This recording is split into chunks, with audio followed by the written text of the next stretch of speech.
Muy bien, la anteúltima clase de filosofía. Salchicha con puré. Y ahora vamos con Michel Foucault, Historias de la locura y de la vigilancia. Paul Michel Foucault nació en 1926 y falleció en 1984. Fue de todo: filósofo, sociólogo, crítico literario, historiador, psicólogo francés. Fue profesor en Francia, en Clermont de Bernard, en Vincennes. También dictó conferencias en Suecia, Inglaterra, Estados Unidos, en Brasil, acá nomás. Y en el 71 fundó el Grupo de Información de las Prisiones, HIP, y militó por muchas causas políticas de izquierda. Sumamente con la idea del intelectual comprometido con la sociedad. Pero ahora vamos a pensar lo que pensaba Foucault sobre esta relación de conocimiento y sociedad. Pensemos lo siguiente. Históricamente se han ideado cuestiones de la sociedad perfecta, por ejemplo la República de Platón o la Cristianápolis de Andrea o la Ciudad del Sol de Campanella. Se han buscado formas de sociedades autorreguladas o de vida material perfecta o de donde todos tienen las cosas que desean. Es decir, hay una idea tradicional de sociedad perfecta y a estas sociedades perfectas le hemos puesto un nombre que lo puso Tomás Moro. Tomás Moro nació en el 1478 y falleció en 1536, pero en 1516 escribió un librito que tiene un título un poco largo, que es Sobre el mejor estado y la nueva isla, Utopía. Librito verdaderamente dorado, no menos festivo que provechoso. Qué lindo nombre.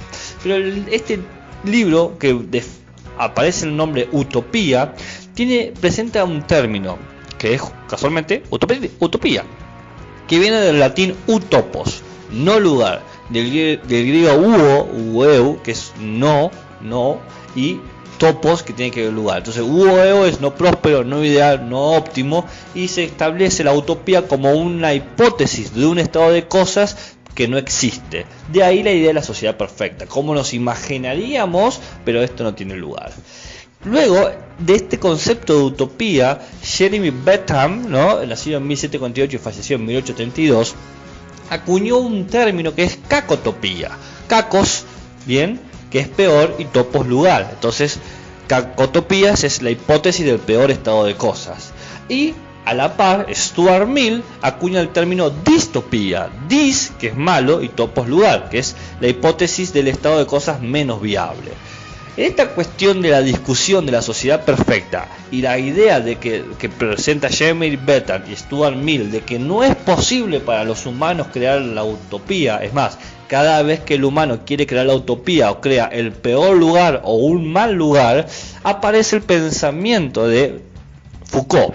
Foucault dice que la sociedad perfecta no existe, que el sueño de perfección en la Tierra supone ya una idea ingenua del humano. O confiamos demasiado en el humano o sospechamos demasiado del humano y tenemos que controlarlo. Y esta fantasía ha traído consecuencias negativas en los individuos, porque obligamos que los humanos actúen de una manera que abandone a su propia humanidad, que tenemos que dejar lo que nos hace humanos para pertenecer a lo perfecto, a la idea de estándar o de categoría. Lo que supone esta ilusión es que cada vez que se ha tratado de crear una sociedad perfecta o la mejor sociedad, hemos explotado a los individuos o lo hemos manipulado.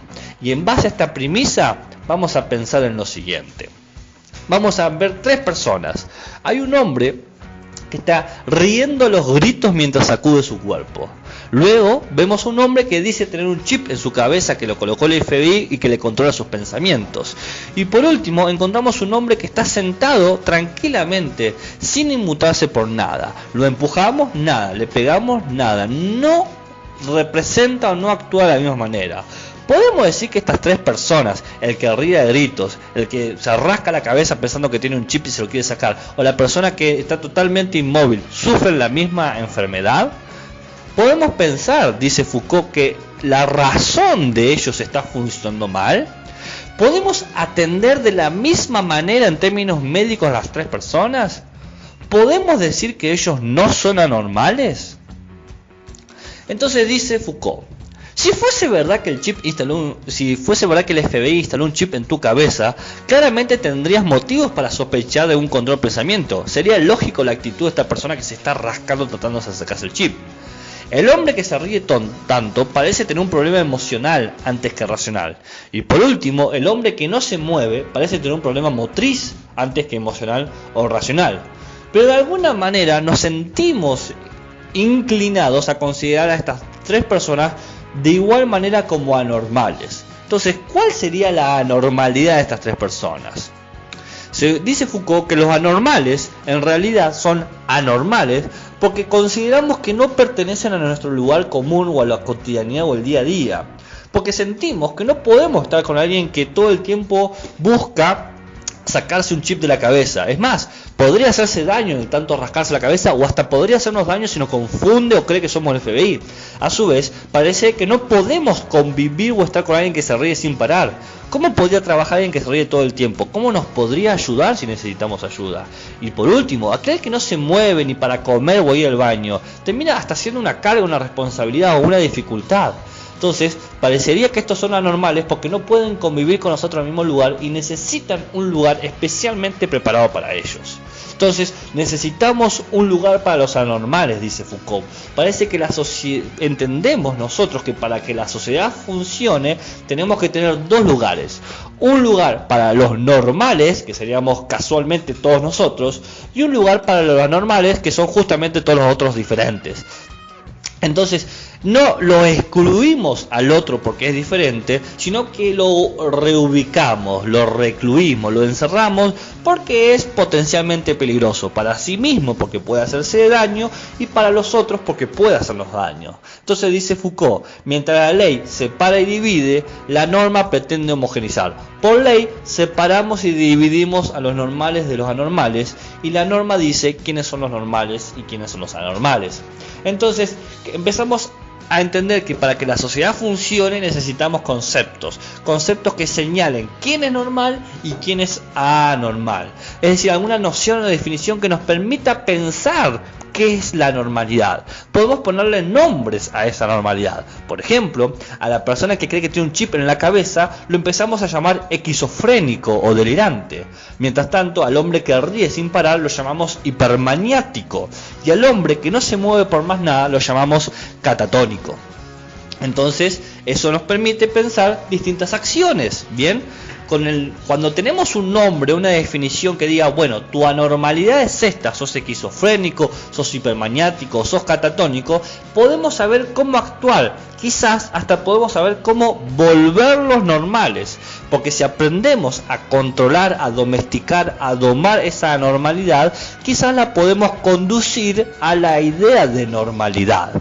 Dice Foucault que la norma funciona como un sistema de gratificación y sanción y para ella castigar es corregir. ¿Por qué? ¿Qué hacemos al esquizofrénico? Lo atamos, lo amordazamos, lo adormecemos. ¿Qué hacemos con el hipomaniático? Bueno, lo enfriamos, lo inhibimos, lo deprimimos. ¿Qué hacemos con el catatónico? Bueno, lo deshidratamos, lo desnutrimos, lo golpeamos. De alguna manera lo castigamos en su anormalidad para que elija ser normal. ¿Cómo hacemos todo eso? Porque todo esto necesita un lugar, no lo podemos hacer en la calle.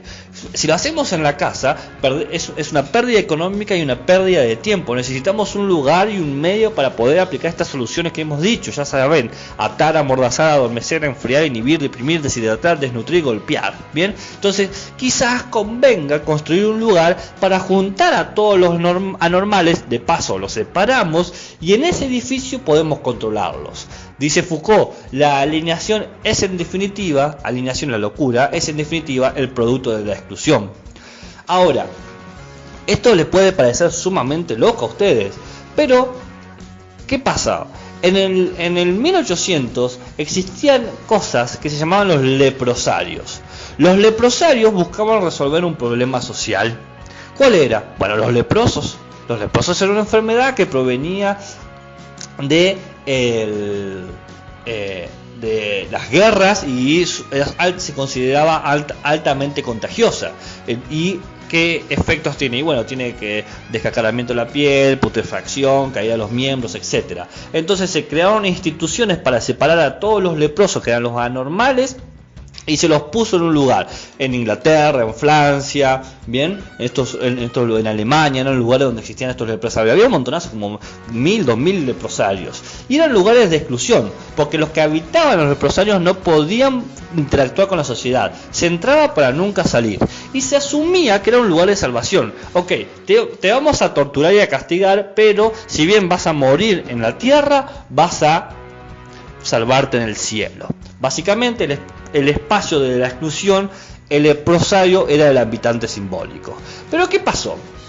De repente los leprosarios quedan vacíos porque la lepra desapareció. Cuando terminan las cruzadas, cuando terminan los movimientos de guerra santa en Europa, ya no había más foco de transmisión por guerra. Entonces, de los 3 países que yo acabo de decir, Alemania, Francia e Inglaterra, que había 19.000 edificios leprosarios, de repente quedaron vacíos. Y es un verdadero problema, porque eran 19.000 edificios que la gente pagaba para meter al leproso y que no contagiara. Entonces, como estaban vacíos, se decidió llenarlos con un nuevo individuo. Bien, se lo llenaron con los locos, con los normales. Pero la pregunta que hace Foucault, si de estos leprosarios que en el 1800 se llenaron de locos porque estaban vacíos de gente, ¿dónde estaban los locos antes? ¿Iban sueltos por las calles? ¿Estaban con sus familias? Bueno, para el siglo XVIII, XVII y XVI existía otra cosa, que eran los barcos cárceles, que eran las naves de los locos. Eran barcos que navegaban por todos los ríos de Europa y que paraban en los distintos puertos para recoger los locos de la familia. Lo que hacía la nave era parar en un puerto y no se iba a marchar hasta que el pueblo le pagaba mucha plata para que se iba, porque se asumía que los locos eran contagiosos. ¿Quién eran estos locos? Y tenías homosexuales, histéricas, apestados, deformados, onanistas, homicidas, esquizofrénicos, hipomaniáticos, catatónicos, sodomitas, adúlteros, monstruos y divorciados. Parecería que no todos son locos, estaban todos juntos en lo mismo, como si todos fuesen anormales. Dice Foucault que en esa época, en la nave de los locos, embarcarse, partir, peregrinar a la deriva en búsqueda de la razón perdida, era la condena de estas personas que eran desplazadas y consideradas anormales. Cuando los leprosarios están vacíos y las naves de los locos están llenas, la ecuación fue sencilla. Vamos a trasladar a todos estos anormales a los nuevos edificios, pero tenemos que ponerle un nuevo nombre, porque ya no son leprosarios. Lo vamos a llamar hospitales generales, el hospedaje general de todo lo anormal. ¿Quién va a entrar en el hospital general? Lo que la policía no puede golpear ni controlar, lo que la justicia no puede encerrar o ayudar, va a ser ahora controlado y acobijado por el hospital, dice Foucault. Esto hace el surgimiento del hospital general en el siglo XVIII. La idea del hospital no está vinculada a una idea médica, sino a una idea de orden. Entonces, en principios, los locos van a ser tratados iguales que los leprosos: encierro, tortura y muerte. Pero esta nueva hospitalización trae un nuevo personaje. Ya no tenemos carceleros, ya no tenemos capitanes de barco, no tenemos curas. Ahora hay un personaje, que es el médico. El médico es el que controla el hospital. Mientras que el cura controla la iglesia y el guardia controla la cárcel, el médico controla el hospital y tiene la autoridad para crear los conceptos: catatonia, esquizofrenia, hipomanía, y tiene la autoridad para decidir cómo corregir estas condiciones anormales. Crea básicamente la idea del ojo clínico. El médico comienza a observar a los anormales y se pregunta: ¿qué hace que esta persona sea normal? ¿Cómo actúa de forma normal? ¿En qué momento es anormal? ¿Cuáles son las consecuencias de su conducta? Básicamente, para el siglo XVIII y XIX, el hospital se convirtió en un lugar de estudio. Todos los pacientes estaban encerrados en distintas celdas, por lo tanto eran posibles de controlar y vigilar, y tenían muchísima gente a disposición. 19.000 hospitales generales llenos y otros tantos creándose, y tenían encima las herramientas de contención de los leprosarios: cuerdas, sillas de movilidad, barrotes. A su vez, no había apuro. Vos entrabas al hospital no para salir. No había preocupación. Si se te moría el loco, nadie reclamaba, y encima era todo nuevo. Todo era por ensayo y error. Entonces, dice Foucault, si el personaje médico puede acercar la locura, no es porque conozca la locura, sino porque la domina. Cuando se crean los hospitales generales, dice Foucault, y se establece que este es el lugar de los anormales, se crea también el poder del doctor. El doctor domina la idea de lo anormal. Dice, todo esto anormal debe ser tratado de esta manera.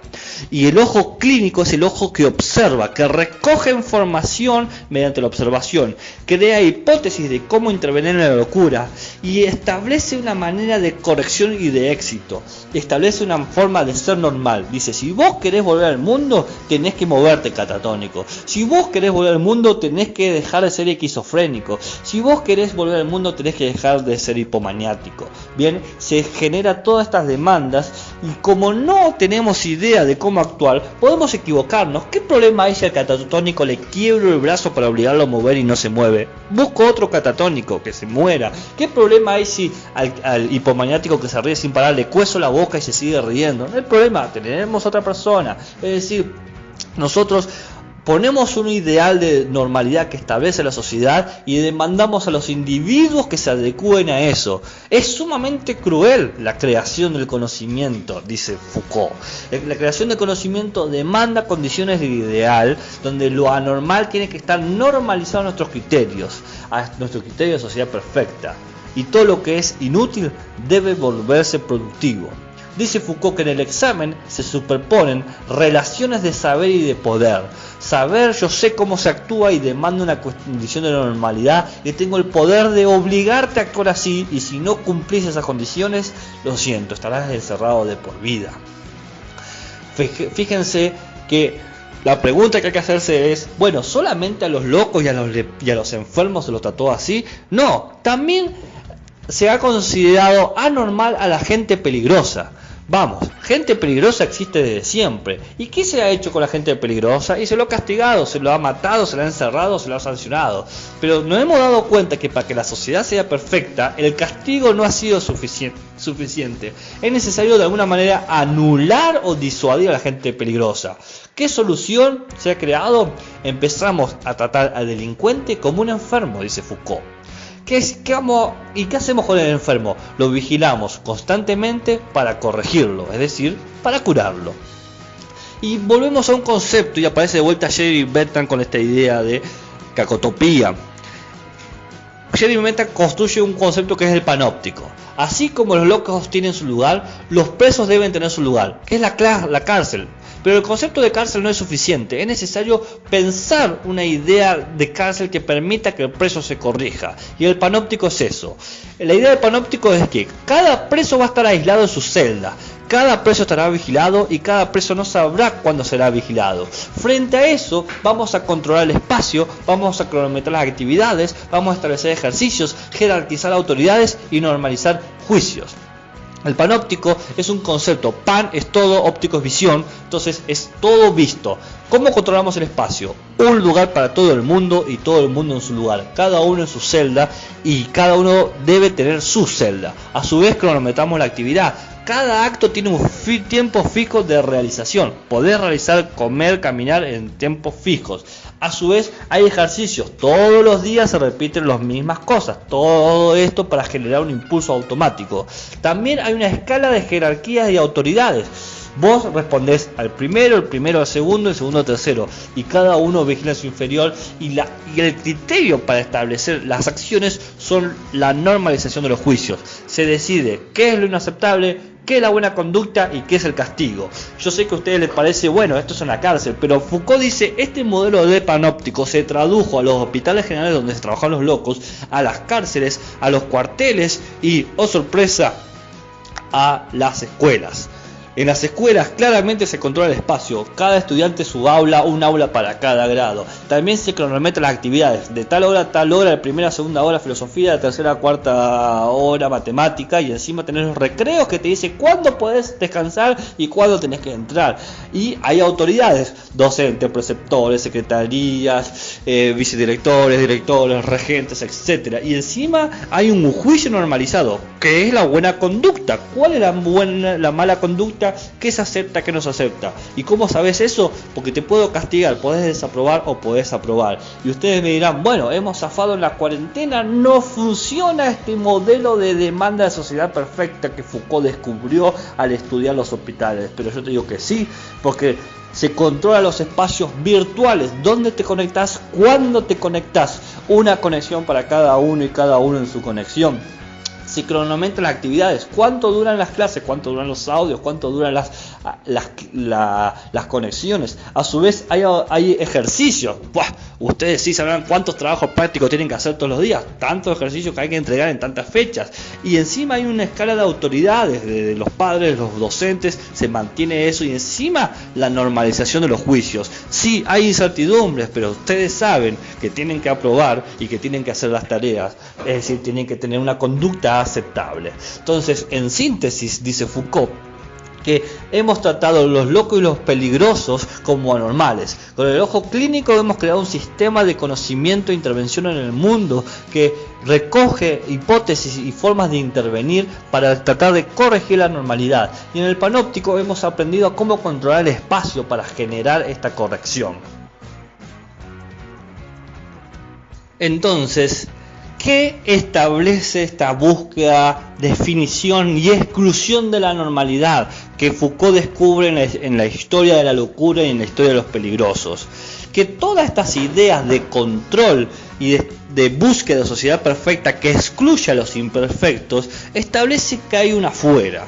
Lo que identificamos como normal no lo queremos, no lo esperamos, no lo necesitamos. Y el afuera, el que está ahí afuera, ese normal, se define por exclusión, por regulación o por limitación. Te excluimos, te prohibimos entrar. Por ejemplo, si no estás en la razón o no estás en la verdad, sos falso o estás loco.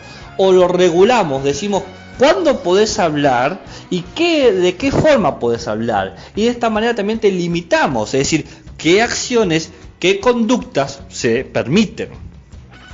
Entonces, estar adentro o estar afuera, ser normal o ser anormal, tener razón o estar loco, tener la verdad o falsedad, descubre Foucault, es el efecto de la relación de tres elementos.